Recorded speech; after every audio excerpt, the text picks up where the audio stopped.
मैंने असाइनमेंट दिया था लास्ट टू लास्ट क्लास में, ठीक है, कंसेप्ट ऑफ फिजिक्स पार्ट 2 में, चैप्टर लॉज ऑफ थर्मोडायनेमिक्स, ठीक है। लॉज ऑफ थर्मोडायनेमिक्स में कहां से था? पहले ऑब्जेक्टिव से था या क्वेश्चन फॉर शॉर्ट आंसर से था? ऑब्जेक्टिव से, ठीक है। कोई डाउट हो तो पूछना। 1 2 3 4 ऑब्जेक्टिव 1 में कोई डाउट है? 1 to 9 हो गए सभी से, ठीक है। ऑब्जेक्टिव 2 में 1 से 5 तक लेकर, ऑब्जेक्टिव 2 में कोई डाउट नहीं? हाँ, ऑब्जेक्टिव 1 का 5, ठीक है। देखो इस तरह से पीवी डायग्राम दिया हुआ है और वर्क डन के बारे में पूछ रहे हैं। तो सीधी सी बात है, वॉल्यूम लगातार बढ़ रहा है, तो वॉल्यूम बढ़ रहा है मतलब वर्क डन पॉजिटिव है, तो वर्क डन कंटिन्यूअसली इंक्रीजेस, ठीक है ना। वर्क डन लगातार बढ़ रहा है, डिफरेंशियल एलिमेंट लो वॉल्यूम, वर्क लगातार बढ़ रहा है, वर्क डन हर स्टेप में पॉजिटिव है, तो work done is continuously increasing, ठीक है। ऑब्जेक्टिव 2 में कोई doubt? 4th, the net work done by system in process A plus B, A plus B में वर्क निकालना है, ठीक है। देखो क्या दिया हुआ देखते हैं।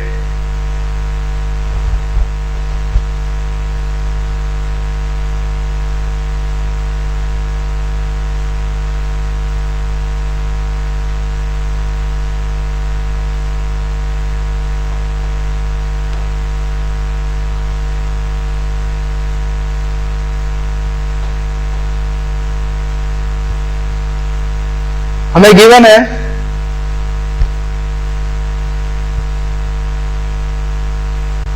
प्रोसेस ए में इंटरनल एनर्जी चेंज हो रही है डेल्टा U1 से और बी में चेंज हो रही है डेल्टा U2 से, ठीक।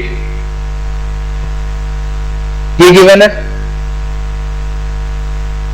Del Q with the net heat given to the system in process A plus B, A plus B में जो नेट हीट सप्लाई की वो डेल क्यू है, मतलब ये पूरी साइकिल का हीट, राइट।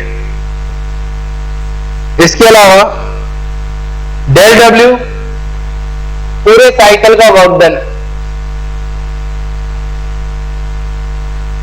सबसे पहली बात, साइक्लिक प्रोसेस है, तो साइक्लिक प्रोसेस में total internal energy change would be 0, so del U1 plus del U2 would be 0, ठीक। देन इसके अलावा क्या कह सकते हैं हम? सीधी सी बात है, इंटरनल एनर्जी चेंज 0 है, तो by definition, by first law of thermodynamics, जो हीट देंगे वो वर्क के बराबर होगा, मतलब सी ऑप्शन भी सही होगा, del Q minus del W is 0, ठीक है। So in that case answer होगा इसमें ए और सी, ठीक है। हो गया। इसके बाद एक्सरसाइज में बताओ, कोई डाउट हो तो। एक्सरसाइज में कौन सा? 3rd। तो एक्चुअल में कैलोरीमेट्री में हम पढ़ेंगे ये, अभी मैं स्टार्ट ही करूंगा इसके आगे। तो अगर किसी सिस्टम में फ्रिक्शन है तो फ्रिक्शन के कारण क्या होता है, उसकी मैकेनिकल एनर्जी का लॉस होता है और लॉस्ट मैकेनिकल एनर्जी हीट में कन्वर्ट हो जाती है। तो जितना लॉस होता है, जितना वर्क डन होता है, वो हीट में कन्वर्ट हो जाता है। तो मैं कैलोरीमेट्री में प्रिंसिपल बताऊंगा, ठीक है। तो अभी आप इसके आगे पूछो, ठीक है। क्वेश्चन नंबर 21 हुआ क्या? हाँ, तो 21 बताया था, 22 कर लोगे आप। 21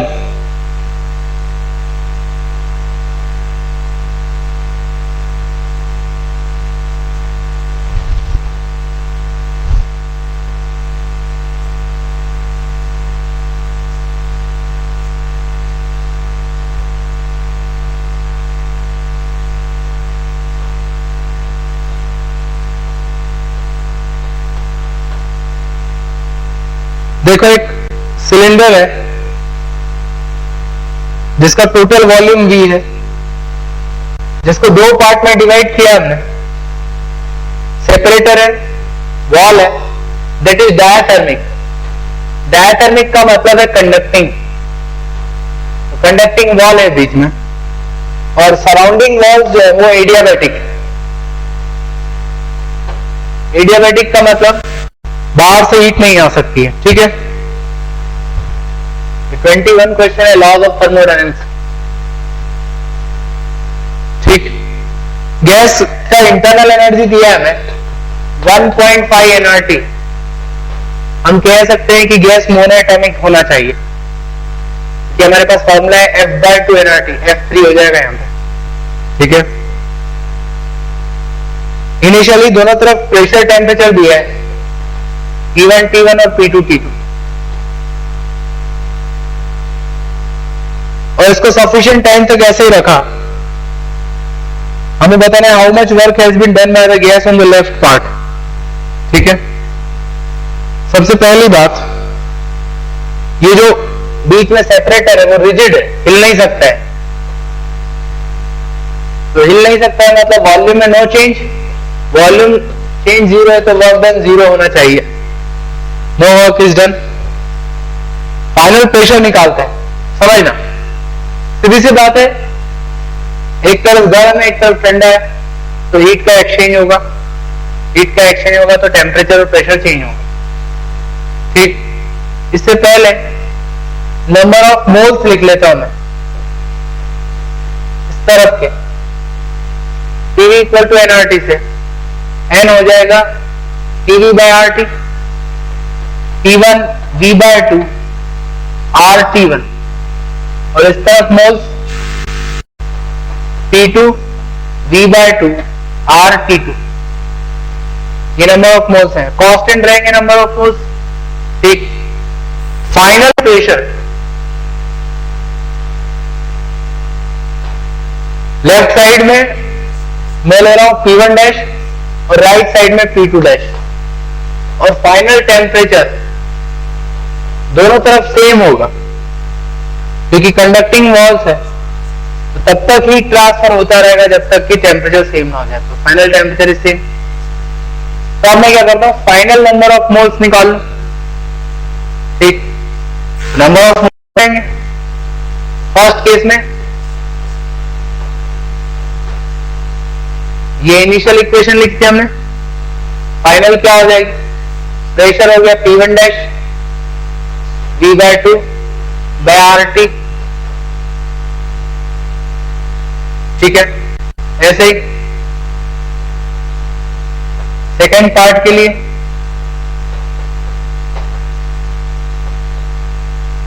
P2 dash V/2 RT,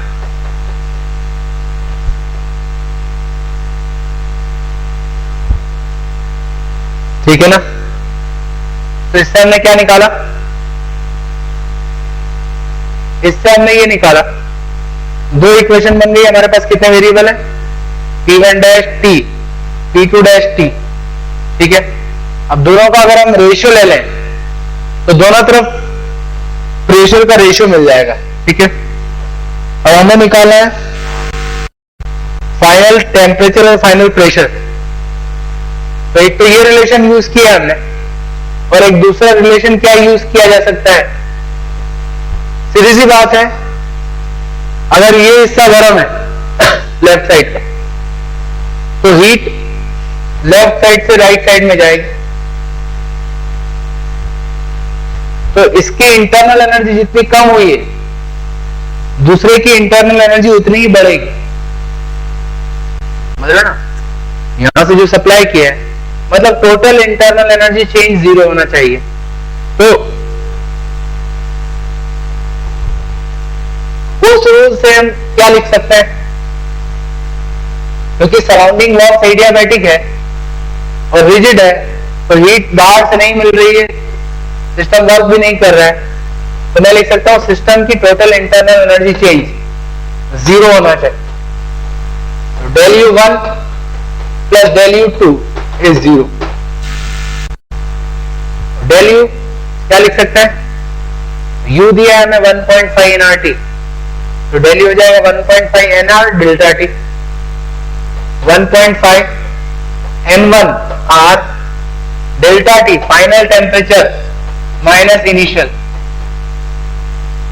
plus second के लिए 1.5 n2 R delta T final minus initial. तो दो इक्वेशन है, दो वेरिएबल है, तीन इक्वेशन हो गई हमारे पास, 1 2 और 3, तीन वेरिएबल सॉल्व कर लेंगे तो प्रेशर टेम्परेचर आ जाएगा। ठीक, इसी के बेसिस पर आप आगे का प्रॉब्लम भी इसमें कर सकते हो जो 22 है।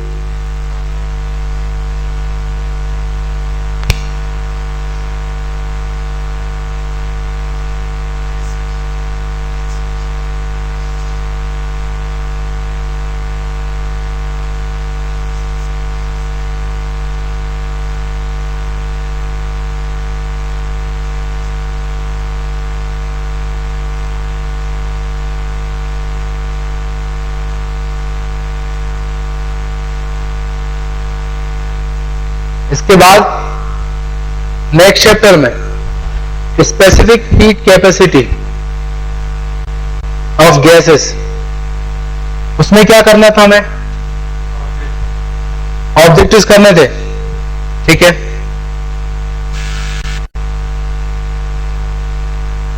एक एक करके लेते हैं हम। ऑब्जेक्टिव 1 में कोई डाउट? ऑब्जेक्टिव 1 सारे हो गए क्या? हाँ, जो भी डाउट हो पूछो। थर्ड वन देखते हैं।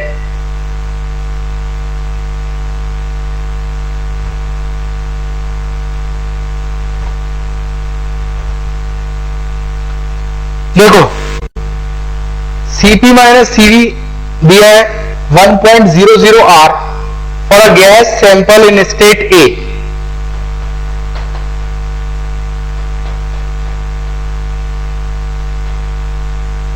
in state A, and Cp minus Cv is equal to 1.08 R for gas in state B।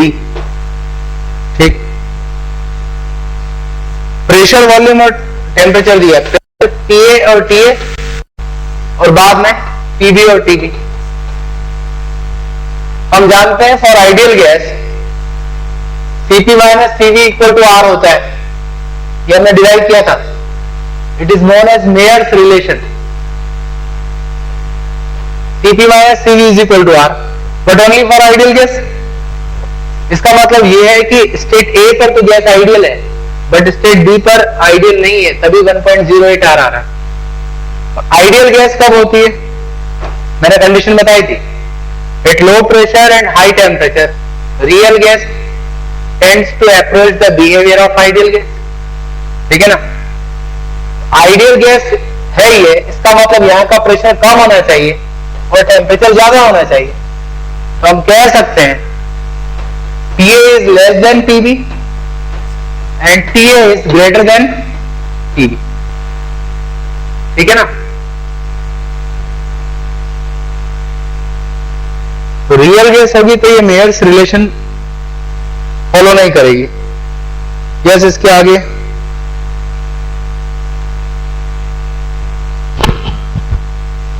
हो गया ऑब्जेक्टिव 1 पूरे।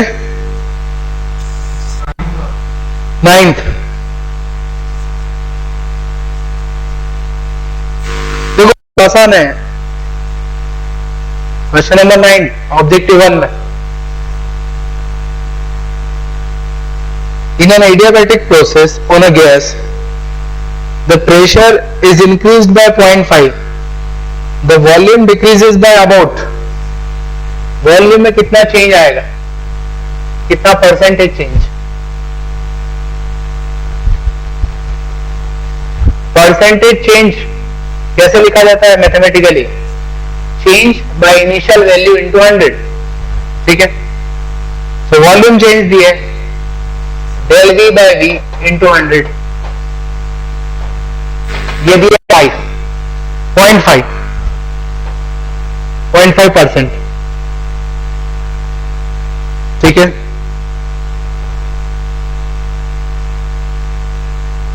सर हमें वॉल्यूम चेंज निकालना है और प्रेशर चेंज भी है।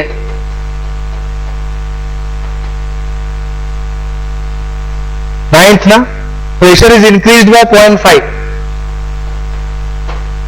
वॉल्यूम में परसेंटेज चेंज निकालना है। अब याद करो, स्लोप ऑफ एरिया वेक्टर हमने लिखा था dp by dv is equal to minus gamma p by v। तो मैं लिख सकता हूं dv by v is equal to minus dp by p by gamma. और अगर स्मॉल चेंज है तो डेल v को dv लिख सकते हैं और डेल p को dp लिख सकते हैं। ठीक है,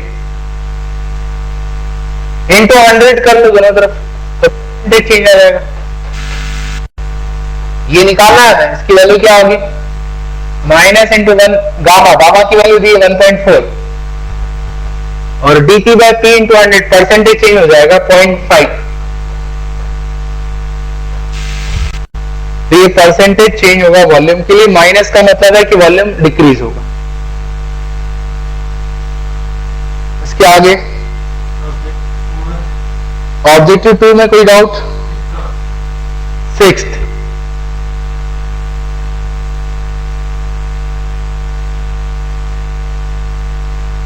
रिजिड कंटेनर में आइडियल गैस को रखा है,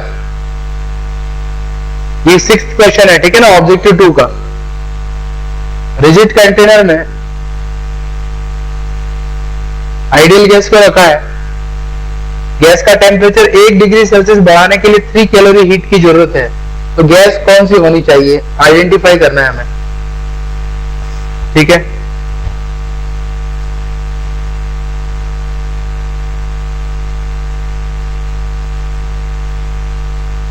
समझना, रिजिड कंटेनर मतलब constant volume process.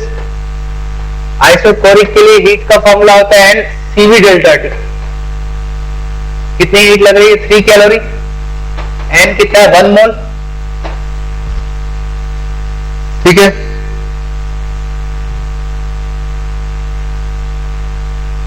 CV delta T, delta T 1 degree Celsius, तो CV हो गया 3 कैलोरी पर मोल पर केल्विन। याद रखना, चेंज इन टेम्परेचर को केल्विन और डिग्री सेल्सियस दोनों में लिखा जा सकता है, दे आर इक्विवेलेंट। कैलोरी आ गया इतना, ठीक। और CV की वैल्यू क्या होती है, F/2R। R होता है कैलोरी में लगभग 2 कैलोरी पर मोल पर केल्विन। तो यहां से F आ जाएगा, F आ गया 3। F3 मतलब gas must be mono atomic. तो हीलियम हो सकता है, आर्गन हो सकता है, तो answer would be A and B। ठीक है, हाँ 1 to 10 में थर्ड ऑलरेडी हमने क्लास में किया है। ठीक है, ऑलरेडी हम क्लास में कर चुके हैं और कुछ भी नहीं उसमें।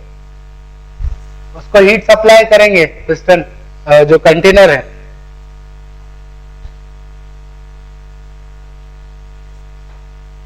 इसको आप हीट सप्लाई करोगे बाहर से, तो क्या होगा, गर्म होगा। गर्म होने के कारण प्रेशर बढ़ेगा, प्रेशर बढ़ने के कारण ये ऊपर फोर्स लगाएगा, जिससे पिस्टन ऊपर चला जाएगा, तो प्रेशर फिर से कम हो जाएगा। तो एक्चुअल में ये आइसोबैरिक प्रोसेस होगी, समझ रहे हो ना। बाहर से आप हीट सप्लाई करोगे तो ये पिस्टन ऊपर उठेगा, pressure is constant, it is isobaric process. Already हम इस तरह का प्रॉब्लम क्लास में कर चुके हैं। ठीक है, इसके आगे बोलो कोई डाउट? चलो ठीक है, अब एक और चीज बता दूं मैं आपको, और फाइनली फिर हम कैलोरीमेट्री स्टार्ट करेंगे। स्पेसिफिक हीट रेशियो बताया था मैंने, सीपी और सीवी, सीपी और सीवी का ratio gamma. Specific heat ratio for mixture of ideal gas. किसी एक गैस के लिए आपको पता है, लेकिन डिफरेंट गैसेस को अगर मिक्स कर दिया जाए तो उस मिक्सचर के लिए हमें Cp, Cv और गामा निकालना, समझ ना। एक कंटेनर में कई तरह की गैसेस को मिक्स किया है। गैस 1 नंबर ऑफ मोल है N1,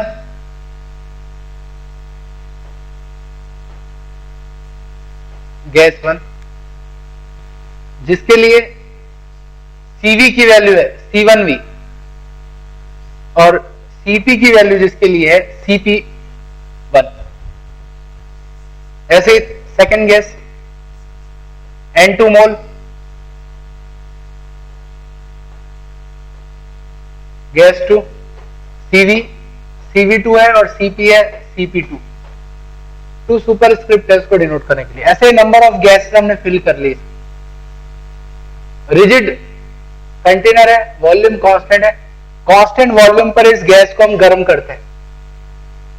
कांस्टेंट वॉल्यूम पर गर्म करने में कितनी हीट सप्लाई करनी होगी सिस्टम को? यस, तो हर एक गैस गर्म होगी। कांस्टेंट वॉल्यूम पर गैस गर्म करने के लिए फॉर्मूला है NCV डेल्टा T। तो गैस 1 के लिए N CV1 डेल्टा T, ऐसे लिए गैस 2 के लिए, ऐसे हर एक गैस के लिए हीट लगेगी, सबको ऐड कर देंगे। इसको एक और तरह से लिखा जा सकता है, पूरे मिक्सचर को एक सिंगल गैस मानो तो उस केस में पूरे सिस्टम की जो हीट होगी NCV डेल्टा T होगी। N होगा total number of moles, N1 plus N2 plus N3 into CV for mixture delta T। आप कैसे भी लिखो, दोनों हीट सेम होगी, चाहे आप सेपरेट गैसेस को कंसीडर करो या पूरे गैसेस मिक्सचर को कंसीडर करो, तो दोनों को इक्वेट कर दो तो इस मिक्सचर के लिए Cv आ जाएगा। ठीक है, वो क्या हो जाएगा? N1 Cv1 plus N2 Cv2, इस तरह से ऐड कर दो by total number of moles.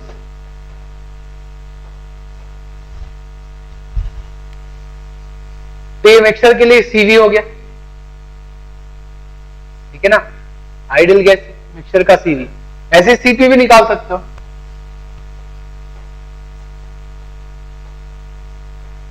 N1 Cp1 plus N2 Cp2 by total number of moles.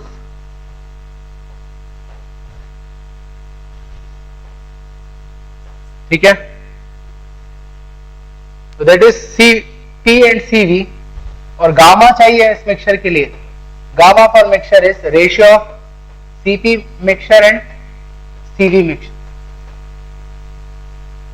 ठीक है, तो इस तरह से हम किसी भी मिक्सचर के लिए Cp, Cv और गामा निकाल सकते हैं।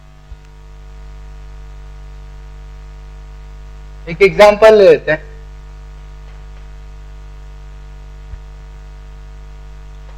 One mole helium and 2 mole of oxygen are mixed, and assuming that they don't react with each other, so 1 mole helium and 2 mole oxygen are mixed.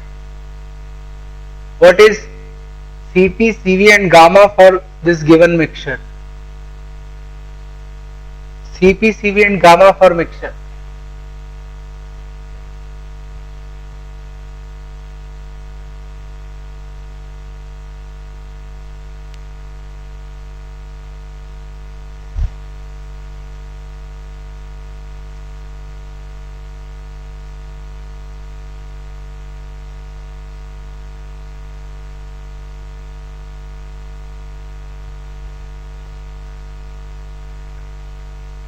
ठीक है,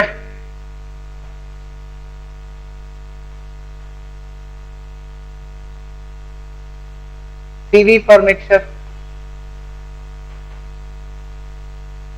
फॉर्मूला यूज करो, N into Cv, helium monoatomic plus 2 into oxygen diatomic by total number of moles. So it is 13 by 6 R. CV mixture. SSCP. It is CV plus R. So it would be 19 by 6 R. And gamma. CP by CV. So it is 19 by 13.